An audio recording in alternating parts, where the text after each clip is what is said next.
안녕하세요. 방구석 깨달음입니다. 불교는 기원전 5세기경 고타마 시다르타가 깨달음을 성취한 이후 붓다가 되어 설법한 가르침과 제자들이 모여서 성립된 종교입니다. 초기 불교는 일반적으로 부처님께서 계시던 시기부터 열반 이후 약 100여 년까지, 즉 부처님과 그 직계 제자들 그리고 그 제자의 제자들까지 활동하던 시기를 가리키는 표현입니다. 이 시기의 불교 교단은 대부분 출가 수행자를 중심으로 구성되었으며 수행과 사찰 운영 또한 출가자 공동체, 즉 승가 위주로 이루어졌습니다. 이러한 불교를 일반적으로 상좌부 불교 또는 테라와다 불교라고 불립니다. 과거에는 소승불교라는 용어가 사용되기도 했으나 지금은 거의 사용하지 않는 표현이기도 합니다. 이 시기의 스님들은 철저한 자기 수행을 통해 개인의 깨달음을 추구하는 데 중점을 두었지만 시간이 흐르면서 이러한 출가자만의 중심적인 수행 체계는 그 당시 불교를 믿고 있던 일반 신도와의 사이를 다소 거리감 있게 만들기도 하였습니다. 이러한 상황은 곧 대승불교가 등장하게 되는 배경이 되기도 하였는데, 초기 불교를 수행하던 스님들이 민중의 삶과 유리된 채 형식화되어 가던 상좌부 불교의 교학적 체계에 대한 반성과 비판에서 비롯되었다고 할 수 있기 때문입니다. 또 다른 한편으로는 당시 인도에서는 브라만 중심의 베다 전통 신앙이 사회 전반에 널리 퍼져 있었고, 이러한 시대적 변화 속에서 불교도 보다 포용적이고 대중 친화적인 방향으로 전환할 필요성을 절감하게 되었다는 것입니다. 그 결과로 등장한 것이 바로 대승불교라고 할 수 있습니다. 이렇게 여러 가지 조건을 인연하여 탄생한 대승불교는 모든 중생이 부처가 될 수 있다는 이상을 내세우며 부처님의 가르침을 보다 신앙적이고 실천적인 방향으로 재구성하였습니다. 법화경, 화엄경, 반야경과 같은 새로운 대승 경전들이 편찬되었고, 아미타불, 관세음보살, 지장보살, 문수보살 등 다양한 부처와 보살들이 신앙의 대상으로 등장하게 되었습니다. 하지만 대승불교는 정작 그 발상지인 인도보다는 중국에서 더욱 활발하게 발전하게 되었습니다. 이러한 발전의 배경 중 하나로는 당시 중국 사회 전반에 깊이 뿌리내리고 있던 도교의 영향력을 들 수 있습니다. 도교는 자연과의 조화를 중시하고 인위적인 것을 배제하며 무의자연을 이상으로 삼는 중국 고유의 전통 사상이었습니다. 대승불교가 중국에 전래되었을 당시 도교는 이미 대중들 사이에서 널리 신앙되고 있었으며, 불교는 도교와의 교세 확장을 위한 경쟁 속에서 자연스럽게 상호 영향을 주고받게 되었습니다. 대표적인 예로 채식 문화를 들 수 있습니다.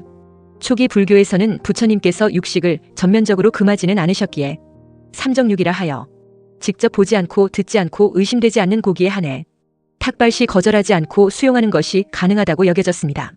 그러나 중국의 도교 수행자들은 채식을 청정한 수행의 일환으로 중시하였고, 이러한 문화적 가치가 중국 불교에 영향을 주면서 채식이 수행자의 일반적인 식생활로 자리잡게 되었다고 하는 것입니다. 이러한 변화는 중국뿐 아니라 이후 대승불교가 전파된 한국과 일본 등 북방 불교권에도 깊은 영향을 미쳤습니다. 또 하나 주목할 부분은 선종의 대표적 수행 방식인 화두선입니다. 화두수행은 스승과 제자가 주고받는 문답을 통해 일상적인 사고의 흐름을 끊고 멈추게 하여 직관적으로 궁극의 진리를 깨닫고자 하는 실천 수행법입니다. 스승과 제자가 주고받는 문답 형식의 수행 방식은 중국의 전통 사상인 도교 문헌에서도 일부 찾아볼 수 있습니다. 이러한 시기에 불교가 중국에 전해지면서 도교의 사고방식과 접촉하게 되었고, 그 영향으로 선종의 수행법은 보다 직관적이고 체험 중심적인 방식으로 발전하게 되었다고 하는 학설도 있습니다. 하지만 선종의 핵심 수행법인 화두수행은 원래 대승불교 안에서 자생적으로 발전한 전통으로 보는 것이 일반적인 견해이기도 합니다. 그 결과 선종은 스승과 제자의 문답을 통해 존재와 자아에 대한 집착을 끊고 참된 자성을 통찰하는 독자적인 수행체계를 형성하게 되었습니다.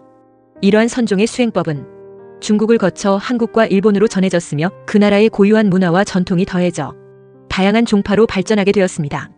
한국에서는 화엄종, 선종, 정토종 등이 형성되었고, 일본에서는 천태종, 진원종, 선종, 정토종 등 다양한 대승불교의 종파들이 성행하게 되었습니다. 현재 한국에서는 대한불교조계종의 큰 사찰을 비롯한 일반 사찰에서 운영되는 선원에서 수좌 스님들이 간화선을 바탕으로 정통 수행법인 화두수행을 이어가고 있습니다. 이처럼 대승불교는 중국에서 꽃피운 불교를 바탕으로 하면서도 각 지역의 전통과 문화를 융합하여 오늘날 우리가 알고 있는 다양한 형태의 불교로 발전해 왔습니다. 대승불교는 큰 대, 탈승이라는 대승이라는 명칭 그대로 모든 중생을 함께 더불어 깨달음의 길로 나아가겠다는 서원을 세우고 정진하는 수행자와 보통의 불자를 모두 아우르는 불교 사상입니다. 이러한 대승불교는 참선, 염불, 기도, 간경, 사경, 독송 등의 다양한 형태의 수행법을 양산하면서 불자의 삶과 의식 전반에 깊은 영향을 미쳤습니다. 대승불교권에서는 사람이 세상을 떠나면 아미타 부처님이 계시는 서방 정토에 태어나기를 기원하며 극락왕생하시길 바랍니다라는 인사로 고인을 애도합니다. 이는 내세에 대한 확고한 믿음을 바탕으로 슬픔을 위로하고 격려하는 문화로 이어졌습니다. 반면 초기 불교 또는 상좌부 불교 전통을 따르는 지역에서는 좋은 곳에 다시 태어나시길 기원합니다. 또는 열반에 드시길 기원합니다와 같은 표현을 사용하여 고인의 평안과 해탈을 기원하는 방식으로 문상을 전합니다. 이러한 표현의 차이는 불교의 수행 방법과 사후간의 인식을 반영한 결과입니다. 따라서 불교는 어느 것이 더 옳으냐 좋으냐의 문제가 아니라 서로의 전통을 상호간 진심으로 존중하며 잘 계승하고 전승해 나가는 태도가 중요할 것입니다. 감사합니다. 방구석 깨달음 구독과 좋아요로 함께 해주세요.